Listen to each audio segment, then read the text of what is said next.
have Elizabeth Mitchell from the Daily Signal. Elizabeth, thanks for being here, and please kick us off. Thank you for having me. I have two questions. First, President Trump told reporters yesterday that firings of federal employees are taking place right now. In which departments have people already been fired from their federal jobs due to the shutdown?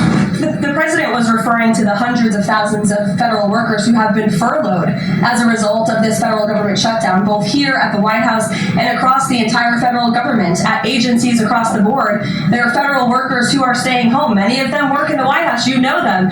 Some of them sit just behind me at those desks. They are unable to show up to work right now because the Democrats chose to shut the government down. And so we're already, unfortunately, seeing the consequence of this. And then, of course, the Office of Management and Budget is continuing to work with agencies on who, unfortunately, is going to have to be laid off if this shutdown continues. And Secretary Robert F. Kennedy Jr. said the FDA was required by federal law to approve the new abortion pill last week. Is the administration considering steps to undo this amidst a request from pro-life Congress members and organizations? I think Secretary Kennedy and the Department of Health and Human Services, as I addressed in the briefing last week, were following the law, and we will continue to do so. As I said last week as well, it's not an endorsement of this drug by any means. It's just a law that they were following. Jennifer. We heard you say that you want people to call their Democratic senators. Is the president calling Democratic senators himself? Can you say what he's doing today to resolve the shutdown? Yep, I was just in the Oval Office. He was on the phone with Speaker Johnson. He's also spoken with the Senate Majority Leader, who are in touch with, of course, moderate Democrats and Democrats across the board, who we understand hopefully want to do the right thing by their constituents to reopen the government. So the president is being kept very well apprised of the ongoing shutdown on Capitol Hill. And of course, his position is very clear. There's nothing to negotiate, just reopen the government, and then we can talk about all the important issues facing our country. So he hasn't called specific members of Congress? Not to my knowledge, no. Okay. And then on the Affordable Care Act, is he willing to give more, to share more on what he'd like to negotiate on the Affordable Care Act later? Is he willing to say specifically what he would like and what? But look, the president is definitely committed to fixing and improving our healthcare system. You saw it again last week when he had one of the largest pharmaceutical companies in the world coming into the Oval Office and promising to lower drug prices by 200, 300, 100% in many cases for various types of drugs for American patients. That is a huge fix to a broken system that has been ripping off the American people for far too long. So the president is very committed to this. But right now, we need to reopen the federal government, and the president is remaining very firm in that position. Catherine. If the vote fails in the Senate today to reopen the government, would that trigger layoffs? Look, again, we hope that the vote will not fail, because this administration wants to reopen the government. We don't want to see people laid off. But unfortunately, if this shutdown continues, layoffs are going to be an unfortunate consequence of that. Timing for when that would happen? Well, look, we'll see how the vote goes tonight. And can you confirm, is the White House floating a proposal to cap Obamacare subsidies by denying them to new enrollees? I have not seen a proposal like that. Emily. Thanks, Caroline. The president said yesterday he was considering a phase 2 approach to Venezuela. Is the president considering just boots on the ground or any kind of support of overthrowing Maduro? I won't get into any specific proposals that are being considered by the president and his national security team, but I think we've been pretty transparent and clear in the administration's view of the illegitimate Maduro regime, and the president has taken very unprecedented, tough action to end the illegal trafficking of illicit drugs into our country from Maduro's illegitimate regime. Danny, go ahead. Thanks, Caroline. The French government has collapsed again for the fourth time in a year. And I'm just wondering if there's any concern in the White House about the kind of ongoing political crisis there. Any thought about whether the President Trump's good friend, President Macron, should either call elections or even resign over that? Well, I can tell you the White House and the National Security Council are very much aware of this situation, but I think it would be imprudent of me to weigh in on French internal politics from the podium, so I will reserve comment on that. Behind you, yes. What is President Trump's expectations for talks today and I guess this week in Egypt? And is there a new timeline that the president is giving all sides to reach an agreement? Yes. there are technical talks happening right now in Egypt amongst Special Envoy Witkoff and Mr. Kushner, as well as their respective parties from all sides. What we saw take place on Friday, and I have not commented on that from the podium yet, is truly remarkable. You've seen all sides of this conflict agree that this war needs to end, and agree to the 20-point framework that President Trump proposed. It's an incredible achievement, and the administration is working very hard to move the ball forward as quickly as we can. The president wants to see a ceasefire. He wants to see the hostages released, and the technical teams are discussing that as we speak to ensure that the environment is perfect to release those hostages. They're going over the lists of both the Israeli hostages and also the political prisoners who will be released, and those talks are underway, and the president is very much on the ball and is being apprised of this situation. President, in a Sunday evening deadline, obviously the negotiations have extended that, I imagine. What is that new deadline? Does the president have a time frame in mind to see this phase implemented? Well, the Sunday evening deadline was to hear back from Hamas on the proposal one way or another. And of course, on Friday, Hamas put out a very clear statement in the president's view that they accept the president's framework, and that's why those technical talks are now underway. But again, we want to move very quickly on this, and the president wants to see the hostages released as soon as possible. Steve. How long do you expect those technical talks to last, Karoline? I don't want to draw a red line up here, Steve. Of course, it's very important, as I just mentioned, that we get this done quickly. That's how the president's team feels, so we can get some momentum, get the hostages out, and then move to the next part of this, which is really ensuring that we can create a lasting and durable peace in Gaza, and ensure that Gaza is a place that no longer threatens the security of Israel or the United States. What do you expect to be on the agenda for the president's meeting with the Prime Minister of Canada tomorrow? I'm sure trade will be a topic of discussion tomorrow, and all of the other issues that are facing both Canada and the United States. I know the president looks forward to having that discussion with Cardi in the Oval Office. Kate. Thanks, Caroline. I have two questions. On the layoff of federal workers, potentially, the president said yesterday that Democrats will be to blame if federal workers lose their jobs. Historically, though, in past shutdowns, workers have been furloughed, but they have not been laid off en masse.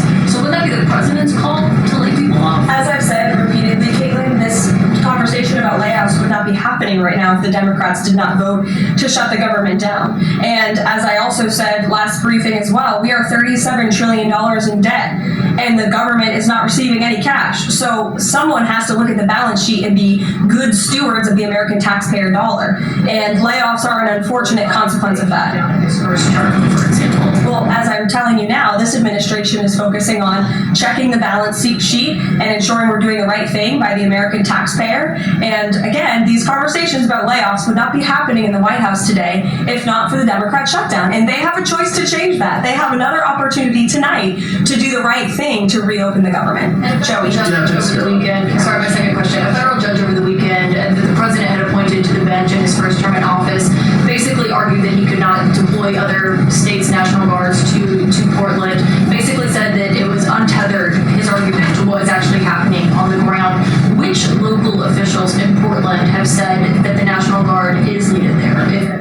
With all due respect to that judge, I think her opinion is untethered in reality and in the law. The president is using his authority as Commander-in-Chief, U.S. Code 12406, which clearly states that the president has the right to call up the National Guard in cases where he deems it's appropriate. And if you look at what has happened in Portland, Oregon, for more than 100 nights, I was talking to our law enforcement team about it this morning, for more than 100 days, night after night after night, the ICE facility has been really under siege by these anarchists outside. They have been disrespecting law enforcement. They've been inciting violence. We saw, again, a guillotine rolled out in front of this federal building. And so the president wants to ensure that our federal buildings and our assets are protected. And that's exactly what he's trying to do. And ultimately, in the case in Los Angeles, that judge ruled, in the Ninth Circuit, that panel of judges ruled that those troops could remain and that the president was well within his authority to do so. So we are appealing that decision. As you know, we expect a hearing on it pretty quickly. And we're very confident in the president's legal authority to do this, and we're very confident we will win on the merits of the law. But no local officials that you can point to that have said we need the National Guard. Because I spoke to the police chief of Portland last week. He said that the president's claims just don't match up with what's happening on the ground. I would encourage you as a reporter to go on the ground and to take a look at it for yourself, because there's been many members of the press, not press in this room, but independent journalists, some of whom we'll be inviting to the White House very soon to share their stories, because they have been in the middle of these riots and they have witnessed the anarchy that is taking place night after night. It's on video. You should play it on your show. You have a great opportunity in prime time on CNN to show your audience. Yeah, but you're probably talking to partisan Democrat officials who are opposed to everything this president does. You should also ask the people who live in Portland. We've actually heard from many members of the community who have said that this is complete civil disobedience. It's a mess. It's been loud. It's been troubling for neighbors in the community who are just trying to live peacefully. And these people are not there to peacefully protest. They are there to cause mayhem and havoc. Yeah, Karoline. Stephen, go ahead. Thank you, Karoline. Two questions. First, I do have a reaction to reports that thousands of Cuban troops are deployed alongside Russia fighting in Ukraine. Very different matter. The president last week floated in an interview with a colleague, Daniel from One America, a rebate for tariffs to $2,000 per person. Is that plan contingent on the Supreme Court's upcoming ruling on the legality of the tariffs? And is the White House preparing for legislation to make that happen? Sure. On the first point, I have not seen that report, Stephen, but I'll check in with our national security team after this and we'll get you an update. To your second point about the tariff rebates, I think it's an idea that the president has discussed and floated with his team of advisors, but no decision has been firmly made at this point in time. Why don't we go to the back? Owen. Good afternoon. Good afternoon. A few days ago, President Trump demanded Jay Jones of Virginia get out of the race for condoning political violence and text message against a Republican politician a few years ago. He hasn't left the race. He hasn't dropped out. What's the president's reaction? Well, as you know, I'm not at liberty to discuss political races from the podium. I think the president himself made his position very clear, and I think anyone could agree the messages that were sent by this Democrat nominee for Attorney General in Virginia are really shocking, alarming, and completely unacceptable. They should be concerned about this. They should be concerned about the fact that people in their cities right now are being gunned down every single night, and the president, all he's trying to do is fix it. And there has been a complete smear campaign by the Democrats and the media, quite frankly. I was reading Political Playbook this morning, one of the most inside the Beltway newsletters you can find. And you guys are framing this like the president wants to take over the American cities with the military. The president wants to help these local leaders who have been completely ineffective in securing their own cities. And we have already seen there's a positive formula for that. Look at Washington, D.C. The murder rate has declined significantly. Our streets are safer. People who live here feel safer. All of you in this room, I know you do. You just won't admit it. And it's a proven system that works, and the president wants to make America's cities safe again. And I don't think there's anything wrong with that. Michael. Caroline, two questions if I may. Because the mayor wants them. Michael. These talks in Egypt, if Hamas does agree to relinquish power and give it up, cede power to this transitional technocratic government, if that does happen, would the Trump administration then recognize a Palestinian state? Look, I don't want to get ahead of the technical talks right now, Michael. They're extremely sensitive. They're taking place again as we speak, and there's a lot of there's many things to discuss. Of course, this is hopefully we expect and we hope going to be one of the greatest peace deals this world has ever seen, and the Trump administration is working diligently and working very hard to get there. And as I said, Friday, all terms agreed. We have the Arab countries who are working with us. Of course, Israel has been incredible in cooperating with the president's plan and agreeing to it, and we're very hopeful, and we expect that to continue. You tweeted about again. Thank you. I was going to you in the blue shirt and tie. Thank you, Yes, Caroline. you're welcome. The Daily Mail. Today, the Supreme Court declined to hear Julian's and Maxwell's appeal. Will Trump rule out granting her clemency? Is that something the White House is considering? It's not something I've heard discussed, and we don't comment on clemency requests that may or may not have been made, but I'm certainly not tracking that one at this point in time. Jordan, go ahead. Thank you, Caroline. So we're talking about these radical groups in Portland and Chicago. I know the president has spoken about potentially going after George Soros with RICO charges and funding all of this violence. Has there been any update on that? And also, is the administration looking into the other nonprofits, maybe taking away their 501c3 status for funding this violence and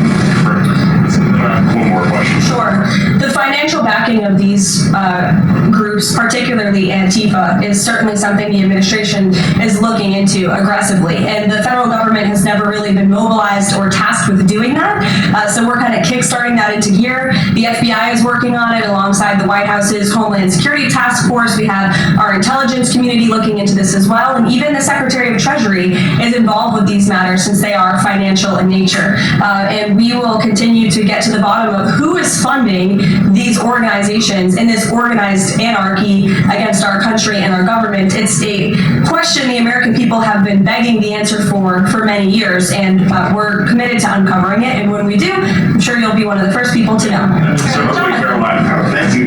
So Gaza, under the president's plan, is going to be governed by a transitional governance of a technocratic, apolitical Palestinian committee made up of qualified Palestinian international experts. And given how radicalized the Palestinian population is in Gaza and in the West Bank, can you offer some insight or guidance into who are some of these Palestinians that are going to be considered for leadership roles in Gaza, and where you can be finding them? Do you have any names?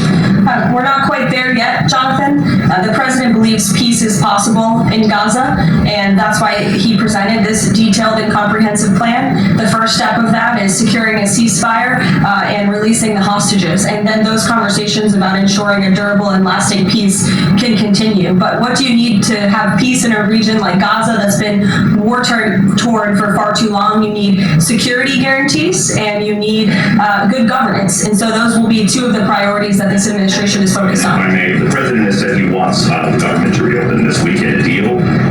What's going to happen by the end of the week if there's no deal with the White House? With no deal with what? Reopen government. Look, as I said, unfortunately, there's going to be a lot of pain inflicted. There already is on the American public, on our troops who are not being paid, again, on women and young children who depend on critical food assistance. We hate to see this. And in fact, the Office of Management and Budget is trying to do everything they can to find funds to get out the door for these vulnerable populations in our country. Again, we shouldn't be having to do that. The Democrats have a chance to change course tonight. I believe the vote's taking place at 6:30, and we urge Democrat senators to vote to reopen the government and to do the right thing. Thanks, guys.